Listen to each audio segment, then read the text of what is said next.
This is Forward Boldly. I'm Christine Niles.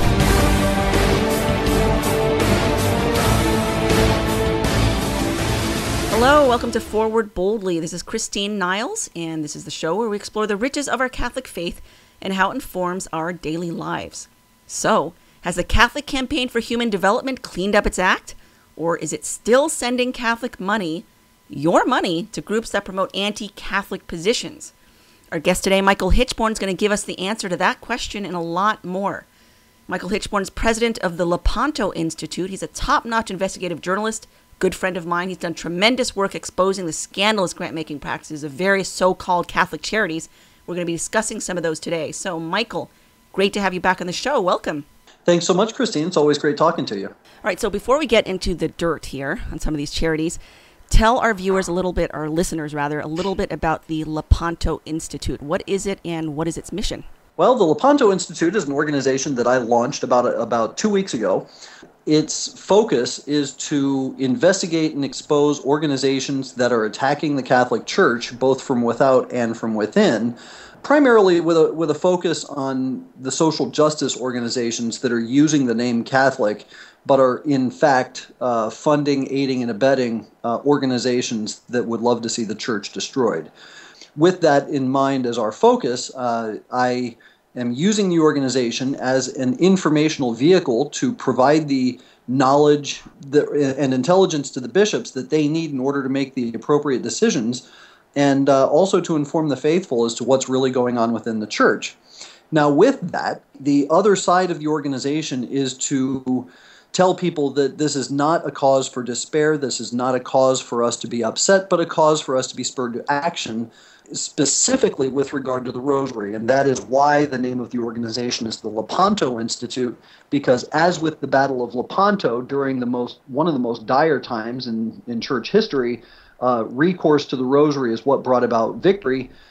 So too in this day, as we are in the middle of a very deep and dark time, recourse to the Rosary will also be what brings about what Our Lady called her victory, the victory of her Immaculate Heart. That's beautiful. Wonderful. All right. So I've gotten a number of questions from people asking about the status of the CCHD, whether they have cleaned up their act or not. And according to your latest report, they most certainly have not. Now, first, for viewers, or I keep saying viewers, for listeners who may be fresh to this and they don't know a whole lot about the topic, could you briefly summarize what the CCHD is, why it's been so problematic in the past? Sure. The Catholic Campaign for Human Development was started back in the 1970s by Monsignor Jack Egan. He worked very closely with Saul Alinsky on the creation of the CCHD, which its primary purpose is to fund community organizing groups. It's not to give money to direct services such as food shelters and homeless shelters and organizations that are going to teach people how to work. No, actually, it's a political agitating firm to give money to political agitators so that they can put their people in power. It's all about the haves and have-nots and about using power and political clout in order to take from the haves and give to the have-nots. At least that's what Saul Alinsky's model is. So the CCHD was created in order to fund those organizations back in the 70s, and ever since then, a lot of people have exposed the fact that they have been giving money to organizations that are in some way, shape, or form promoting things that are antithetical to church teaching. There's very clear, from the very beginning, it was colored by Marxism. Absolutely, yes. Saul Alinsky himself, though he did not style himself a communist or a Marxist, certainly was surrounded by a lot of friends who had the same philosophies that he had. And then when you read into his books, absolutely, he was a Marxist for sure. Yeah, because these problems with the CCHD have been going on for decades. This is not new at all. And the problem is they have not really authentically reformed. So anyway, let's talk about your latest report showing that the CCHD gave $35,000 to a pro-gay outfit in New York. Tell us a little bit more about this. Well, this is kind of an interesting case. in 2012, we actually reported this when I was with the Reform CCHD Now Coalition. We reported on this organization called the Northwest Bronx Community and Clergy Coalition. What we found was that the organization itself, through one of its projects, it has a project called Sisters and Brothers United. The guy who was in charge of that particular project at the time is a guy named Sean Lynn. And Lynn, in his capacity as the leader of Sisters and Brothers, the project of Northwest Bronx Community and Clergy Coalition, was sending out messages to all of the people in his group, in his official capacity as the leader, promoting Karl Marx, promoting the Communist Manifesto, calling for activism with regards to homosexuality, LGBT activism, all that stuff. He even called for a violent revolt or violent revolution to take place in New York, similar to one that was going on in the Middle East. So when we found that out, we did a little bit more digging. We found that Northwest Bronx Community and Clergy Coalition was headed by a woman named Desiree Hunter. She was the president of the organization at the time, but she was also running for state senate in New York. And a part of her party platform was to support homosexual rights. So we gave this information to the Archdiocese of New York. We sent it on to them before we published our findings, and the response that we got back was that before they received our letter, they had decided that they were not going to give funds to the Northwest Bronx Community and Clergy Coalition, and so they claimed that this organization, because it was not recommended for funding, will not receive money from the Catholic Campaign for Human Development. So we took them at their word. We went ahead and published the information because the organization was still listed on the CCHD's grants list page. But we never got any, we never had any reason to believe that they were funded, since we were told that they were not. Well, in the most recent grants list, 2014-2015, we saw that they got a $35,000 grant. So we're a little confused as to why they were denied funding in 2012 and were given funding again in 2014 to 2015. So I did a little bit more digging, and what I found, I mean, right there on Sisters and Brothers United's own Facebook page, they say that they show pictures of all these people with all these rainbow-colored balloons, and what they say is, currently at the launch of our Gay and Straight Alliance. So they launched their own Gay and Straight Alliance, and then the new president of the organization, who is Sandra Lobo Jost, commented on this post by Sisters and Brothers and said she loves it. Now you've got an official recommendation or official action from this organization to engage in homosexuality activism. And so as I was looking around some more, I saw that Sisters and Brothers participated in the New York City Consortium GSA network, the Gay Straight Alliance network, where it was the largest gathering in New York of a bunch of Gay Straight Alliance organizations to start advocating within New York City's high schools. So now they're starting to indoctrinate young people in this idea that homosexuality is acceptable, that they should just, don't tell anybody that you shouldn't be a homosexual, that you shouldn't be engaging in these activities, that, it's good, it's healthy, it's whatever.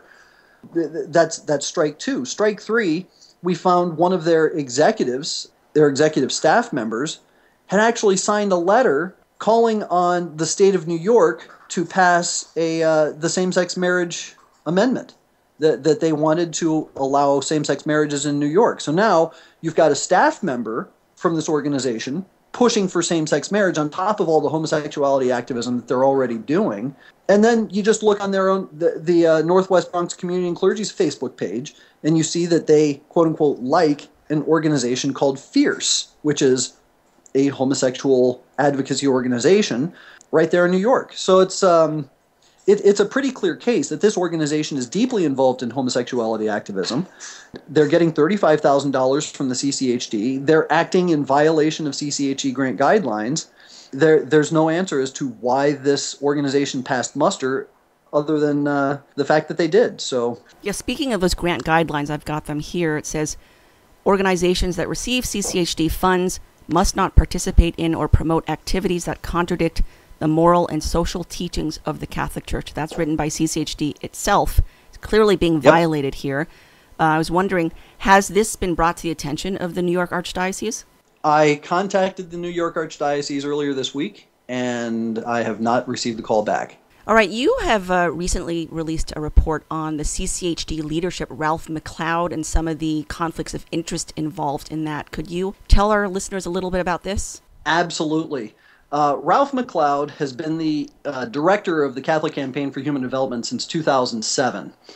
Since that time, he's been embroiled in several controversies, the first of which was back in 2011 when the Creative Minority Report revealed that McCloud was actually the campaign treasurer for Abortion Barbie, Wendy Davis. The thing is, McCloud came out and said, well, I didn't know that she was pro-abortion when I agreed to be her campaign treasurer. Sure you didn't. But yeah, exactly. I mean, come on. You don't work with somebody for several years and then fail to ask them or even hear them speak about their position on abortion. Especially when someone as pro-abortion as Wendy Davis is. Yes. I mean, somebody so outspoken about it as she is. For those listeners out there who don't know, she's the one who did the filibuster on that Texas pro-life law. She was actually arguing in favor of late-term abortions.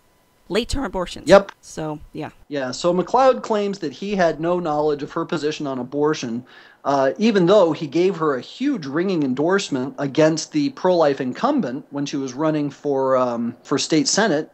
This is his quote about Wendy Davis. Wendy Davis is a true leader, a hard worker, and an honest broker. Wendy will be sorely missed on the city council, but her can-do attitude will serve Tarrant County well in the legislature. I don't know how you get around the fact that she was a pro-abortion Democrat who was receiving donations from Planned Parenthood and Emily's List, while Kim Breimer was the solidly pro-life incumbent.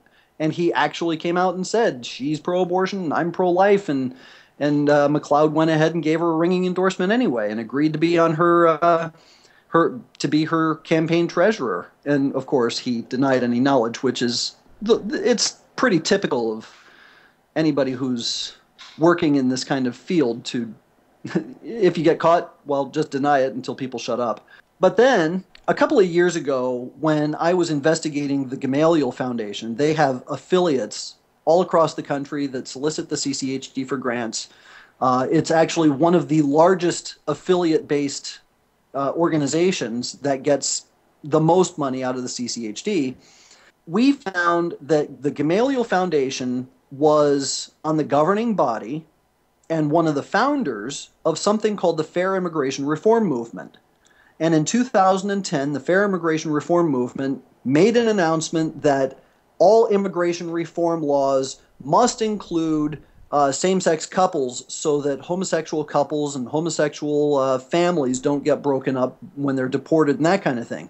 The intention at that time, you have to understand, DOMA had just been passed, the Defense of Marriage Act, and it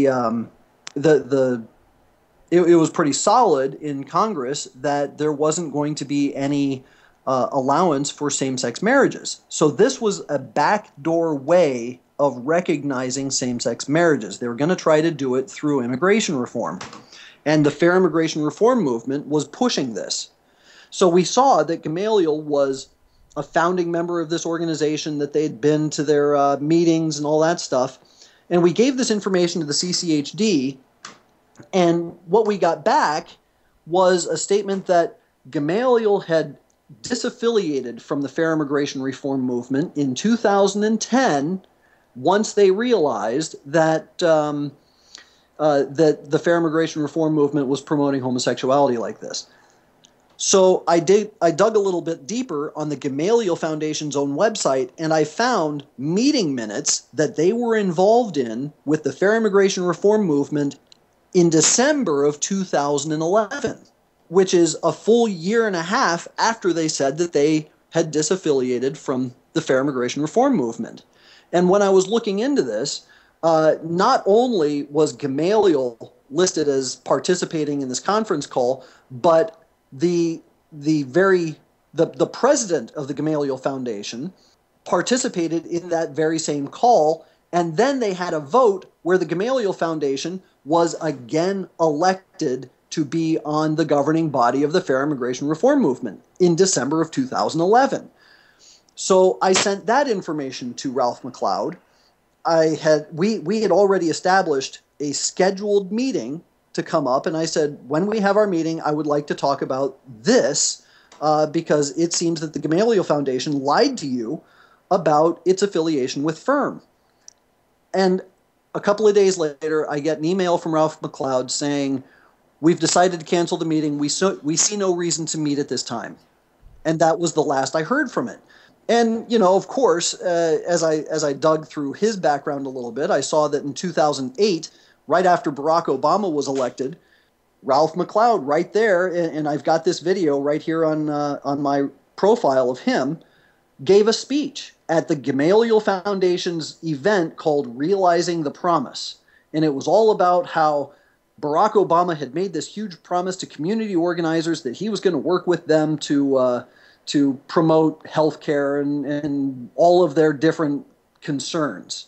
And so McCloud participates in this event celebrating the election of Barack Obama, and McCloud's sitting there saying, we're going to see a new Jerusalem descend upon the world, and we're going to see justice flowing like waters through the streets, and we're going to see the lion laying down with the lamb. These are all his words, by the way, about Barack Obama. He doesn't mention Obama by name, but that's what this whole thing is all about, calling this a great day and all that stuff. So in 2008, he participates in this event, and then when I point out that Gamaliel lied to him, he turns a blind eye to it and decides he's not going to meet with us anymore. Well, the latest bit of information, and this is very interesting, and since we're talking about communism and communist infiltration into the Catholic Church, Ralph McCloud, and I just discovered this summer, recently joined the board of an organization called Interfaith Worker Justice. Now, I profiled Interfaith Worker Justice back in 2012, gave the information to the CCHD. The leadership, they're all self-professed Marxists. Kim Bobo got her economics degree from something called the New School up in New York, and the New School is basically its ideology is to push the Frankfurt School of Marxism. And so she got her economics degree from there. She's been a regular speaker at Democrat Socialist of America events. She's deeply involved with Marxist and communist activities. And that's just her. I mean, her executive assistant used to run the Marxist forums at the American Sociological Association meetings. One of her policy advisors, a guy named Paul Sherry, who actually signed a letter in 1996 supporting supporting Bill Clinton's veto of the Partial Birth Abortion Ban Act. All of her executive staff very deeply involved in Marxism, promotion of abortion, promotion of homosexuality. McCloud joined their board. This organization solicits the CCHD for funds.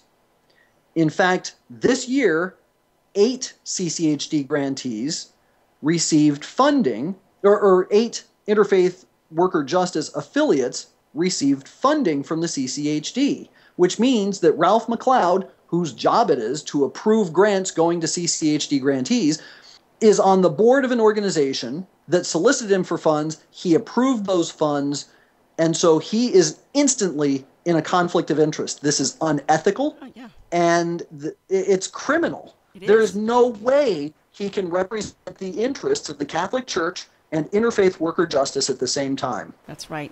It's amazing. It's a total conflict of interest, completely unethical, illegal. I mean, just to break it down for listeners, he's sitting on the board of this Interfaith Worker Justice organization, which has it says received grants totaling $280,000 from the CCHD, which he heads. That's ridiculous. Yep. And I think I said 8 affiliates. It's 6. Okay. There were 6 affiliates that got funding. Still $280,000 from the CCHD, which he approved. Yep. And 4 of them we had already previously reported as having serious problems. So even if you were to take out the Interfaith Worker Justice affiliation, those organizations themselves are involved in activities that violate CCHD guidelines, and they got approved by McCloud. Wow. I know back when Archbishop Joseph Kurtz was made president of the USCCB, there was little hope that things would be reformed. But I mean, what's your opinion so far? I think that Archbishop Kurtz is a very faithful bishop, but he is also only one. He may be the president of the USCCB, but that doesn't give him absolute power. He can't just go in and start throwing his weight around and reform things however he sees fit. The USCCB works through subcommittees, and the subcommittees are the ones that have absolute authority over their programs. So it's the CCHD subcommittee that really needs reform, as opposed to necessarily going through Archbishop Kurtz. But we hope where we can. Yeah. So has McCloud been in touch with you at all since that last communication? No, not at all. All right. I mean, he basically told me that he sees no reason to meet, and I don't know.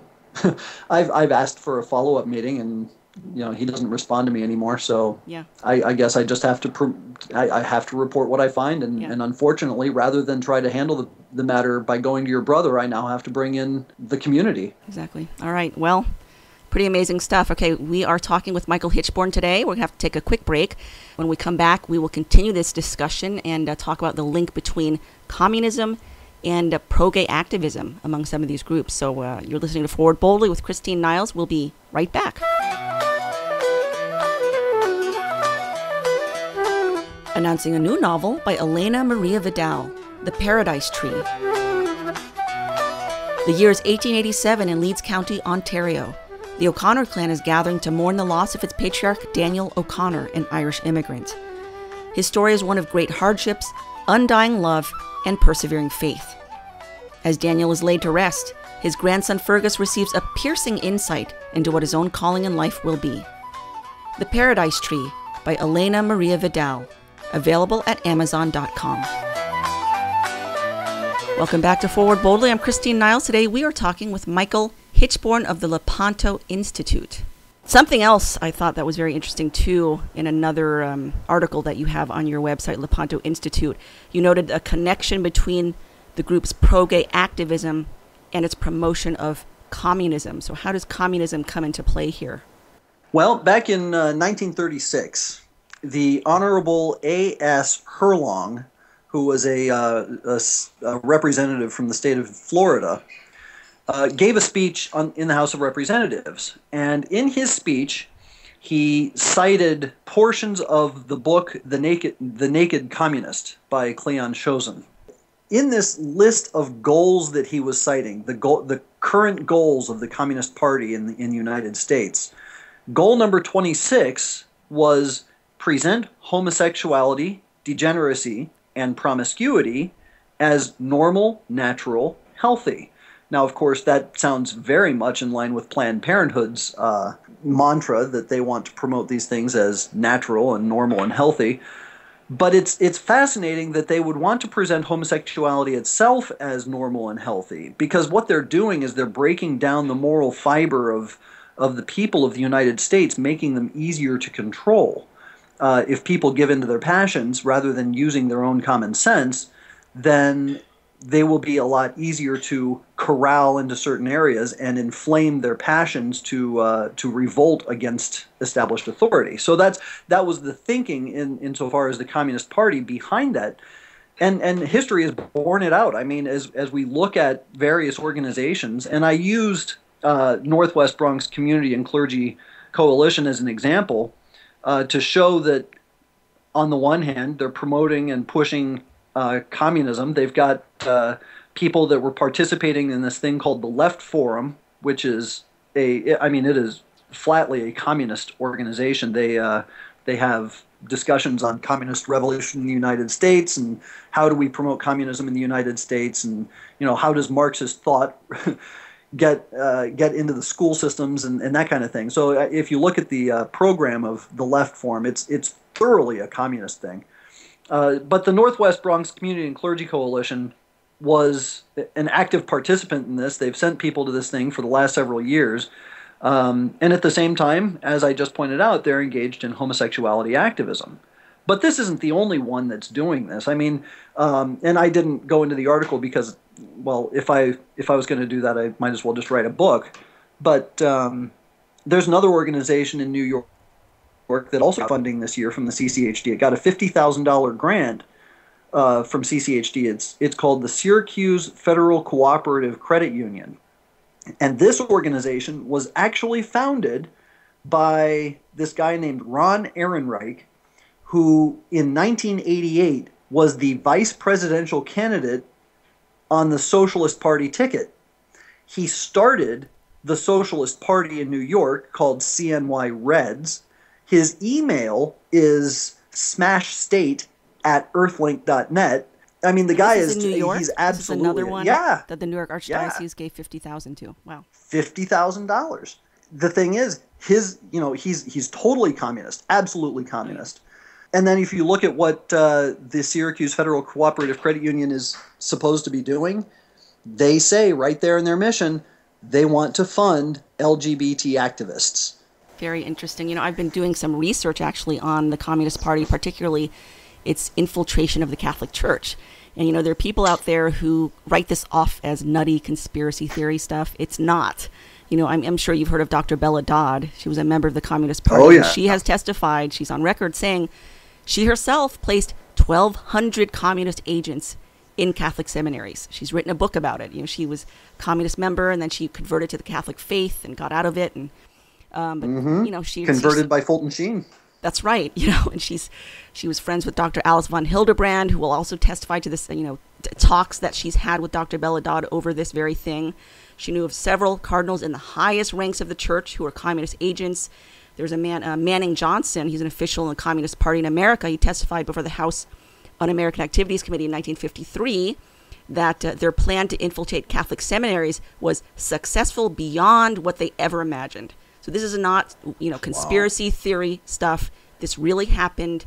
They were in the church, still, I'm sure, operating in the church to this day. And we shouldn't be surprised by any of this. But speaking of communism, let's move on to Caritas and its connection with the World Social Forum.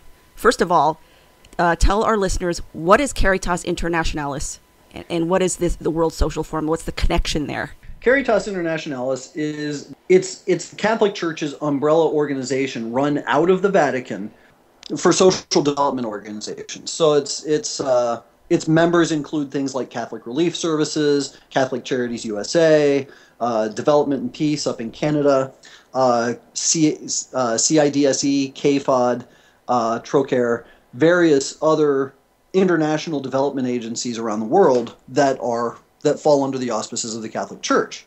So Caritas is the umbrella group for that. Its president is Cardinal Maradiaga, one of the Pope's top advisors. Right. But it is headquartered out of the Vatican. Now, what's interesting is that it is on the governing body of this thing called the World Social Forum. Now, the World Social Forum, if anybody is interested in seeing the video that I put together on it, it's on YouTube called Catholic Social Injustice. And you'll see pictures of people marching through the streets carrying great big red hammer and sickle flags and banners of Karl Marx and banners of Joseph Stalin and Vladimir Lenin, marching through the streets, talking about how another world is possible. That's the mantra of the World Social Forum. And Caritas Internationalis is on the governing body of the World Social Forum. Do we know how long it's been on the governing body? Since the very beginning, which took the first World Social Forum was in 2000, or actually 2001. It was planned in 2000. Caritas Internationalis has been a part of it since it started. Wow. In fact, the World Social Forum got its start in Porto Alegre, Brazil. It was founded by several local Socialist Party organizations, MST and PT and a few others.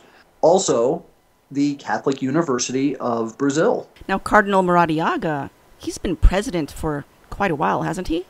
As far as I know, he's been president since, I know that he's been president since the mid-2000s, so I don't know when exactly he was put into place, but he's been president of Caritas for quite some time. Yeah, and for those in the know, Cardinal Maradiaga is known to be rather progressive in his views. Some people have called him outright Marxist. I'm not necessarily saying that, but he just has the reputation for being pretty progressive. Well, he certainly likes liberation theology.